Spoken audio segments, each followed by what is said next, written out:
Mayor-elect Lester Miller, accompanied by Toby Miller.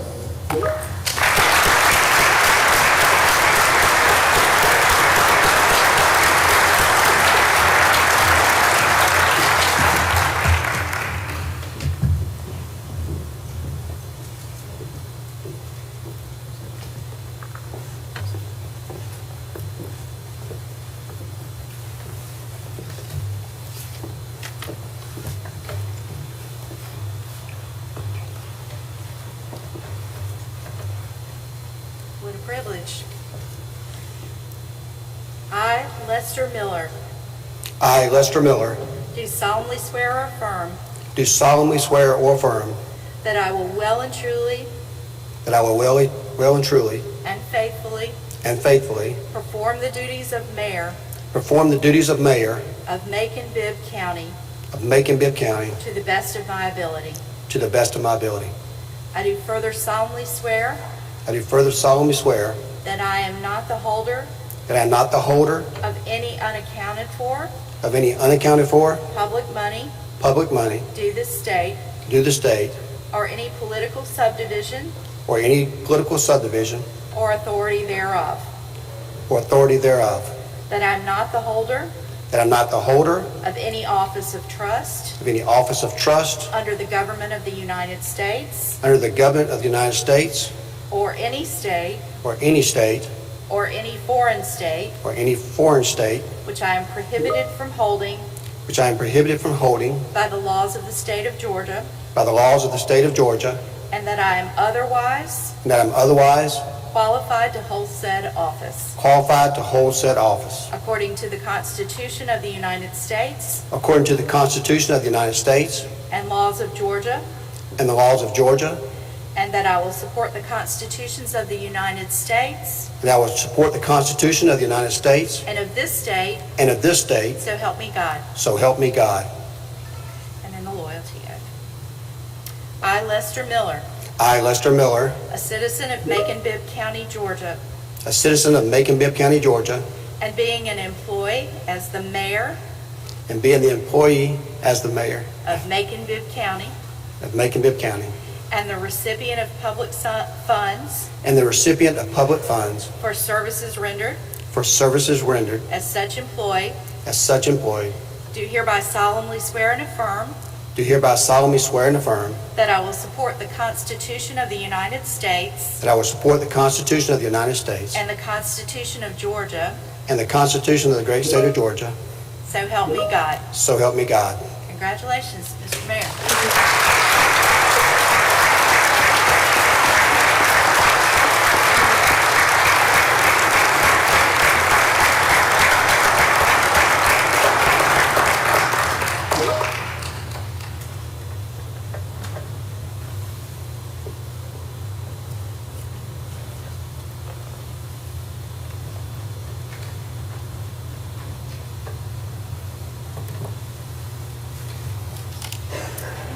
Congratulations.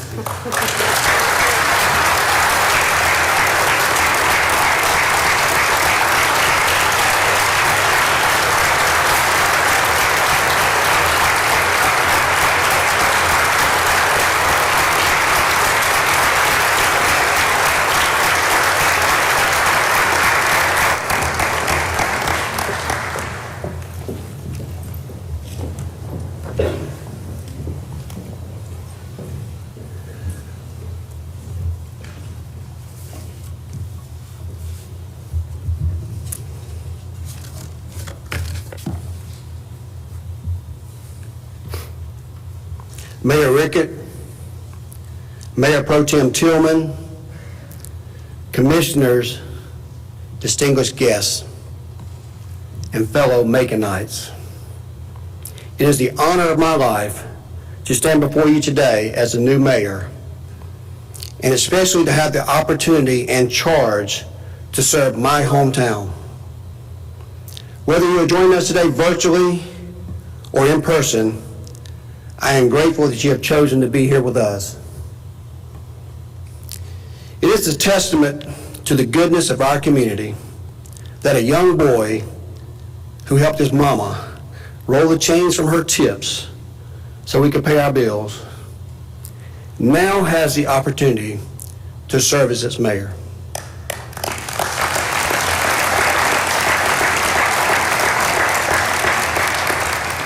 The path has not always been easy, but I am grateful for all the people who made it possible.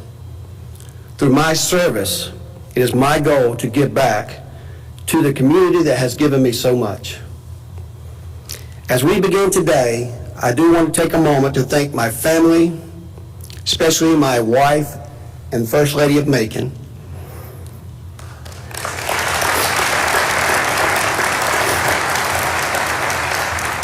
My wife Toby, my two boys Tyler and Landon, my parents Danny and Donna Miller, my sisters Tanya and Tammy, my mother-in-law who cannot be here today, but I know she's watching on Facebook, Susan Halligan.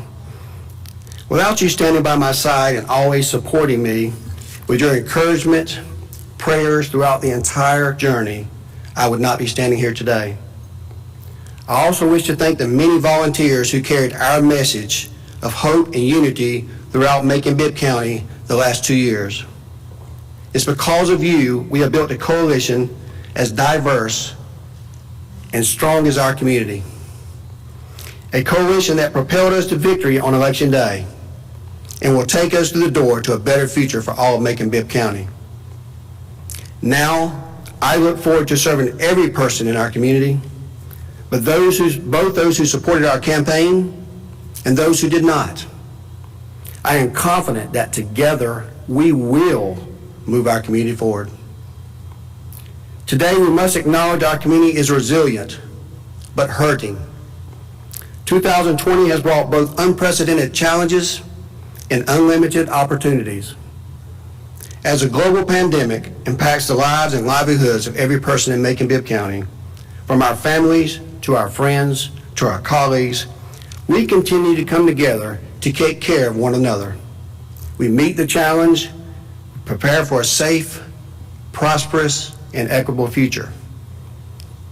Earlier this year, our nation faced anew the racial injustice that has long been a reality here and elsewhere. But in stark contrast to other communities and around the country, we marched together.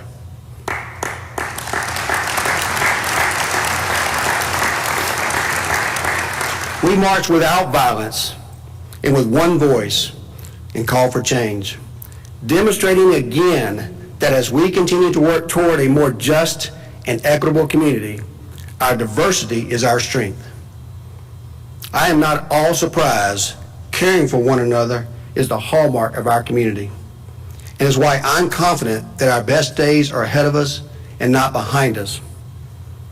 As mayor, I will base my administration upon the same simple but profound biblical principle that governed our campaign, the Golden Rule. By every one of us together, treating others as we want to be treated, we will create a community, one where all people can thrive. This simple but transformative approach compels each and every one of us to first look in the mirror, examine ourselves, and become the change we want to see. This very building, the Macon City Auditorium, is a venue for change. At a time when the curse of segregation was the norm, the music of Macon artists like Otis Redding, Little Richard, and the Allman Brothers Band brought people together, both black and white, young and old. And now, just as Otis Redding sang those most famous words written by Sam Cooke, it's been a long, long time coming. But I know change is going to come. That change starts at the top. It begins with leadership of your elected officials, including me, who have the privilege and the honor to serve our community together. I have spent the last 2 years talking with people, visiting each and every part of Macon-Bibb County, to be treated, including the 7 different neighborhoods that I grew up in. One theme stood out to me over and over again. Black or white, rich or poor, liberal or conservative, Regardless of the neighborhood, you each love this community. Each of you wants to be a part of the solution. But too often, you told me you do not feel your voices are heard. This must change, and it's up to us to change it. I've listened to your concerns, your suggestions, and your hopes for our community. But more importantly, I have heard you. I heard from you clearly that now is the time for us all to work together, regardless of backgrounds, regardless of zip codes, toward a common goal. Now it is time for me, for the commission, for my administration, for our community, to take what we've heard and translate that into results.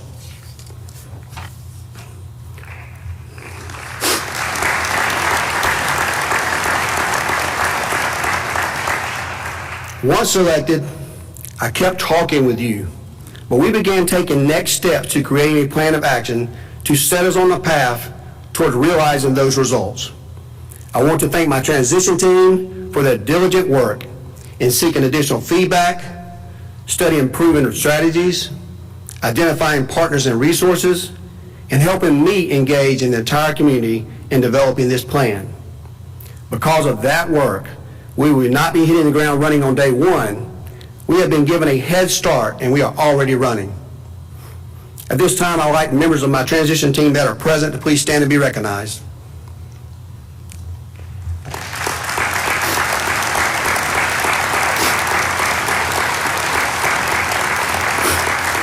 Thank you. I agree with what Little Richard, who said. I also think that what's wrong with all of us is that we don't show enough love toward each other. As elected officials, we must spend less time arguing, more time listening, and addressing the concerns that for the people we are privileged to serve. We will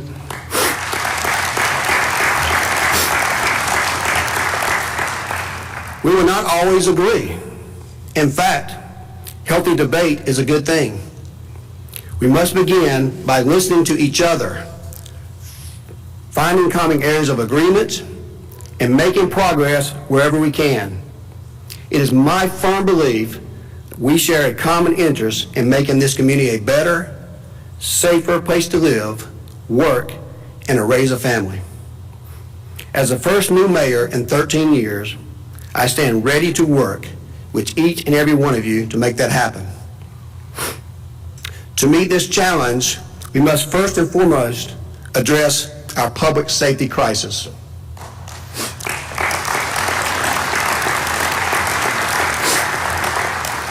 And we will.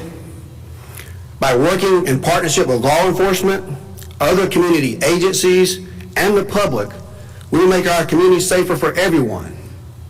It is also time for Macon to claim our role as Georgia's central city and become the #1 place in Georgia for business and industries to bring good jobs.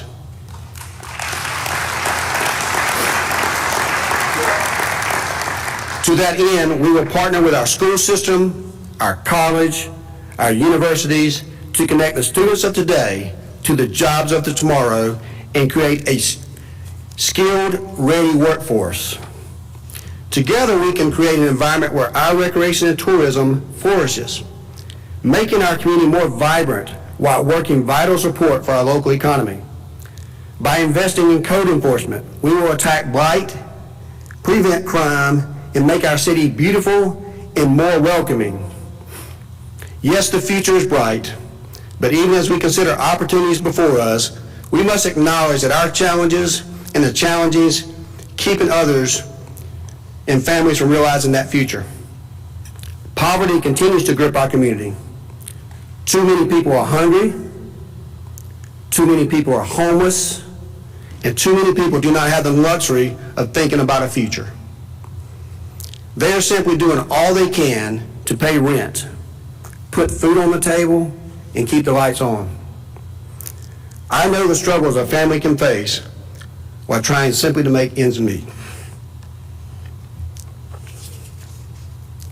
I've seen the impact poverty and homeless has on a child's education. We were all deeply saddened to learn that on Christmas night, here in our great city of Macon, 2 homeless men froze to death.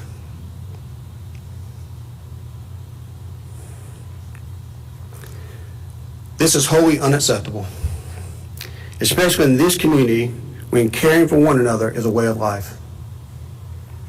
Make no mistake, we will take decisive action immediately to protect our most vulnerable neighbors.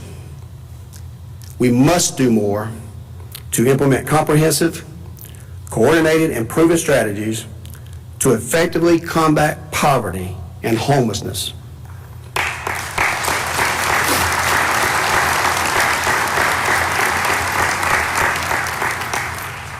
Our challenges are many, but our future is bright because of you.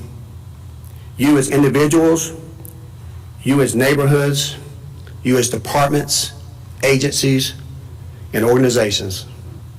But most importantly, you as a community.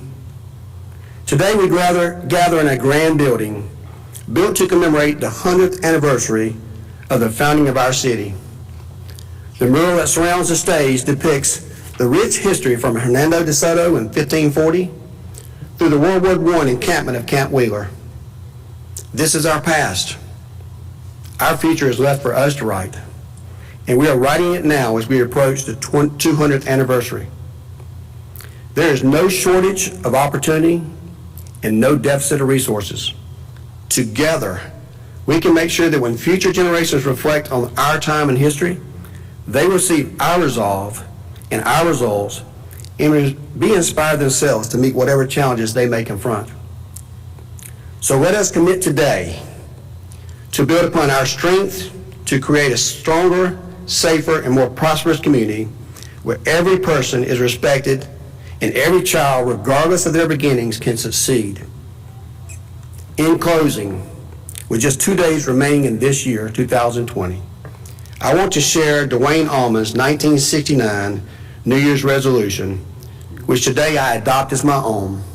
Perhaps you will as well. And it reads, "This year, I will be more thoughtful of my fellow man, exert more effort in each of my endeavors, professionally as well as personally. Take love wherever I find it, and offer it to everyone who will take it. In this coming year, I will seek knowledge from those wiser than me, and to teach those who wish to learn from me. I love being alive. I will be the best man I possibly can."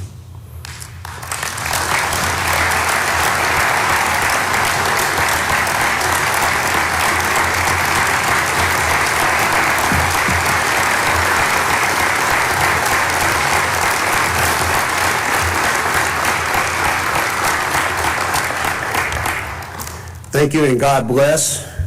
We do have refreshments in the back of the room. Please stay around and keep your social distance, but enjoy each other's company, and I look forward to working with you in the near future.